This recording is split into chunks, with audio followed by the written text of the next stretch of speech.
box right there. Listen, I want to be nice to this box so bad, I do. But this even how I open my mail. Terrible. Here we go. What did I say? ATLP, baby.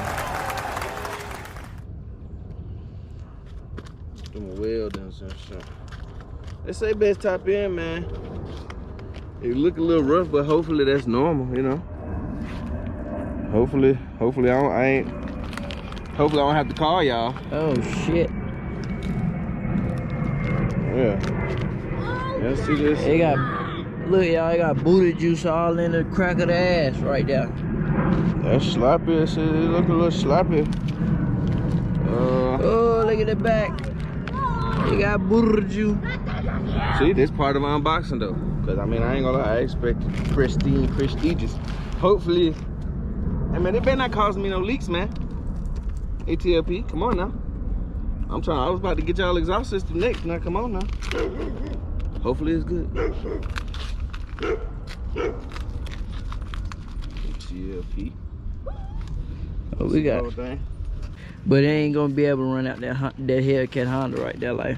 Yeah. Got a little splashy on that weld there, ATLP. y'all got splashy here now. I got a gap in there, man. They better not come off, man. You know? God damn. I spent good money on there. I'm hoping for good things. Boy, your car gonna be a real turd. Come on, bro. Don't say that, bro. But yeah, that would look like, y'all. It'll be on in a minute. Don't worry about it. And he gonna get my endless RPM. I shouldn't even give it to you. Why not? I shouldn't give it to you. Why not? Oh. Hey man, he just don't want me to run out his life. He's being a real turd. Don't be a turd. I just don't want to give it to him. I really don't want to give it to him. And then that one sucked. I'm gonna be mad. Cause you ain't gonna get it back. You see what I'm saying? Anyway, see y'all next time. Yeah, they be. Yeah.